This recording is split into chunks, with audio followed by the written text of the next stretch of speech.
L'invité de la matinale. KTO Radio. J-4 avant le premier tour des élections législatives. Après l'accueil des migrants, la politique familiale ou encore le pouvoir d'achat, on poursuit notre tour d'horizon des réalités qui marquent la campagne des législatives. Ce matin, nous parlons de sécurité avec le président de l'association Police et Humanisme, Georges Gasperini. Bonjour. Bonjour. Merci beaucoup d'être avec nous ce matin pour porter un regard chrétien sur le sentiment d'insécurité et sur le besoin d'autorité. Je signale aux auditeurs que vous êtes également commissaire divisionnaire honoraire, anciennement en poste à Marseille, je crois, et vous êtes à la tête de l'association Police et Humanisme depuis 2018. Quelle est la mission de cette association ? Police et Humanisme, c'est une association qui a 60 ans d'âge. L'objectif est de donner un regard chrétien et d'aider les policiers dans leur mission au quotidien avec ce regard chrétien dans l'ensemble de leur activité. Et quel regard spécifique portent justement les policiers chrétiens ? Les policiers chrétiens portent un regard spécifique eu égard à l'enseignement de l'Évangile sur leur mission au quotidien, qui sont des missions, bien sûr, à la fois judiciaires, à la fois d'ordre public et à la fois de répression. Le message étant principalement de voir dans l'autre, effectivement, quelqu'un qui enfreint la loi, donc potentiellement un délinquant, mais en même temps de voir dans cet autre toujours un frère dans l'humanité. Toujours avoir ces deux regards. Alors dans les quartiers populaires, dans les périphéries, pour reprendre la dénomination du pape François, que ce soit à Marseille comme en zone rurale, à Thiers ou encore à Romans-sur-Isère par exemple, pour ne citer que ces villes-là, le sentiment d'insécurité est très fort. Les Français ont-ils raison d'avoir cette perception ? Oui, ils ont raison. Clairement, ils ont raison. Globalement, la délinquance a augmenté au cours de ces 20-30 dernières années. Alors, il s'agit d'abord de la grande délinquance, qui désormais est très forte et est centrée autour du trafic de drogue et de ses répercussions locales, qui touchent toutes les villes et tous les villages de France, et également sur l'insécurité, le sentiment d'insécurité et les incivilités qui participent de ce sentiment d'insécurité. Incivilités qui se sont développées, là aussi, sur l'ensemble du territoire national. On va revenir sur les incivilités juste après, mais restons d'abord sur le trafic de drogue. On entend souvent les faits de tir eu égard à des règlements de compte liés au trafic de drogue. Comment expliquer que les trafics, justement, prospèrent dans un certain nombre de quartiers ?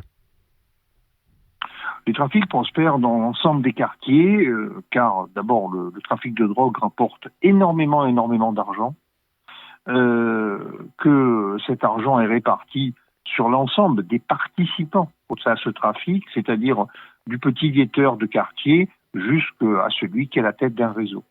Et bien sûr, cet argent facile attire effectivement un grand nombre de gens, et puis d'autre part, il n'y a pas de trafiquants s'il n'y a pas de consommateurs. L'ensemble, effectivement, du trafic de drogue se développe parce que les consommateurs ont également augmenté. Et il est difficile à résorber pour les forces de l'ordre ? Alors c'est très compliqué parce qu'effectivement, on obtient de très beaux succès. Mes collègues ont obtenu, que ce soit sur Marseille, sur Paris, sur l'ensemble du territoire national, et vous le voyez à travers vos médias, des succès réels, mais très souvent, les bandes décapitées se reconstituent avec d'autres bandes, tant l'attrait du gain est fort et important. Vous en parliez juste avant, l'ensemble des forces de l'ordre, de police et de gendarmerie compris, témoignent d'une augmentation des incivilités. Quels sont ces agissements, ces comportements que vous évoquez là ? Ces comportements, c'est effectivement les agressions au quotidien, c'est le non-respect au quotidien des règles et des lois. Finalement, une société fonctionne parce qu'il y a des règles et des lois, et le fait du non-respect au quotidien des règles et des lois dans tous les petits domaines, c'est-à-dire, ça peut être également dans le domaine de la circulation routière, par exemple, oui. Crée effectivement un sentiment d'insécurité augmenté par le fait que les gens ont également le sentiment d'une grande impunité des personnes qui font les incivilités. Et ça, c'est quelque chose d'assez récent ? Alors, c'est quelque chose qui s'est développé fortement au cours de ces 5-10 dernières années. D'accord. Ok. Selon une grande étude publiée l'an dernier par l'IFOP sur le rapport des Français à la police, 85% des personnes interrogées estiment que, je cite, l'autorité est une notion qui se perd en France. Pourquoi ? Je crois qu'il y a plusieurs réponses à cette question, mais globalement, on a le sentiment que les services de police et de gendarmerie, l'ensemble des services d'ordre, ne sont plus véritablement respectés comme ils devraient l'être, et que lorsqu'ils interviennent, ou lorsqu'intervient également la justice, les sanctions ne sont pas suffisamment lourdes pour qu'elles soient véritablement respectées. C'est ça, globalement, au niveau des services de police, c'est cela. Après, la notion d'autorité s'est diluée dans l'ensemble de la société, à partir de la famille, de l'école, enfin de la totalité de la société.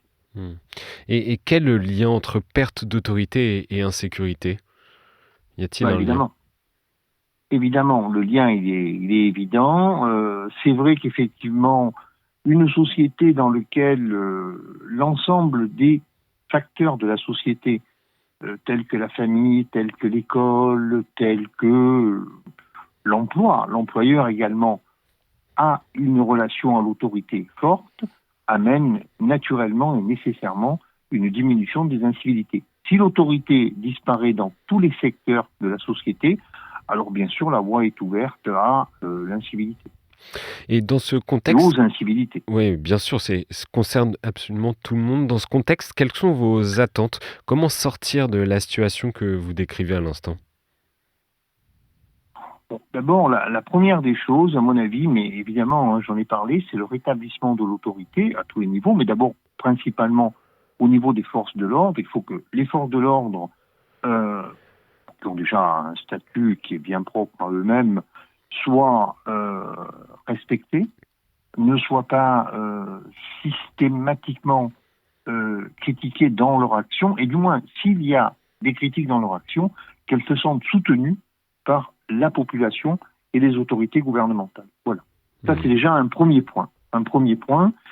Et le second point serait qu'effectivement, les sanctions soient effectivement appliquées véritablement et que il suffirait de pas grand-chose. Les sanctions sont déjà prévues dans les différents codes, mais que ces sanctions soient véritablement appliquées et rapidement appliquées. Alors, c'est un problème qui touche bien sûr la police, mais également la justice.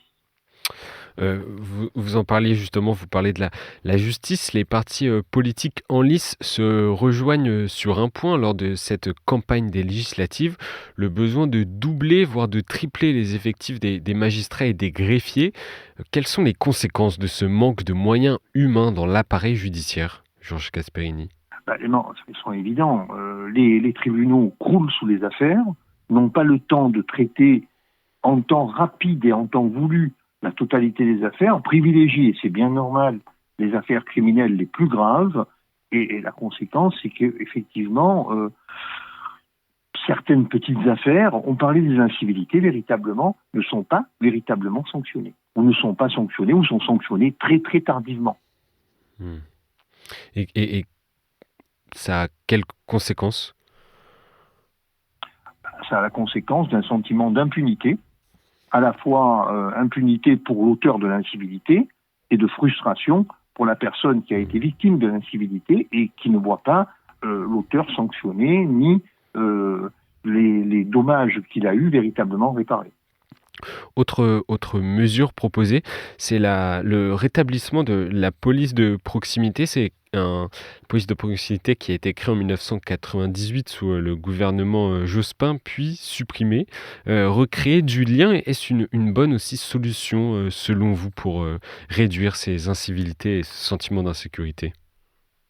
Alors, c'est une très très très bonne solution. La police de proximité avait bien fonctionné, elle a été supprimée trop rapidement. Effectivement, cela permet du lien entre les forces de l'ordre et les habitants des quartiers. On parlait des quartiers difficiles, surtout dans les quartiers difficiles. Ça, c'est un premier point. Mais la police de proximité ne suffira pas s'il n'y a pas ce dont vous parlez tout à l'heure, c'est-à-dire le volet répressif et une augmentation des réponses pénales au niveau des tribunaux. Des réponses pénales efficientes, véritablement.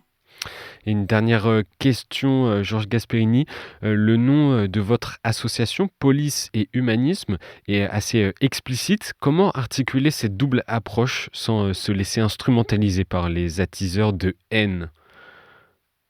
Alors là, véritablement, pour nous, c'est très clair. Je dirais c'est un peu dans notre ADN, c'est-à-dire qu'en fait, l'idée, c'est effectivement police, cela veut dire, comme je le disais au début de l'interview, la présence des forces de police dans la cité, l'application des lois et des règlements, mais en même temps, évidemment, l'aspect chrétien de la chose consiste à dire que, effectivement, on porte encore une fois sur l'autre, sur le délinquant, un regard chrétien. C'est malgré tout un frère en humanité. Merci Georges Gasperini d'avoir porté votre regard chrétien sur la thématique de la sécurité qui est au cœur de cette campagne des législatives qui, je le rappelle, ont lieu dimanche prochain et le 7 juillet prochain pour le second tour. Merci beaucoup d'avoir été avec nous. Je rappelle que vous êtes le président de l'association Police et Humanisme et également commissaire divisionnaire honoraire. Merci d'avoir accepté l'invitation de KTO Radio. Bonne journée. Bonne journée, au revoir.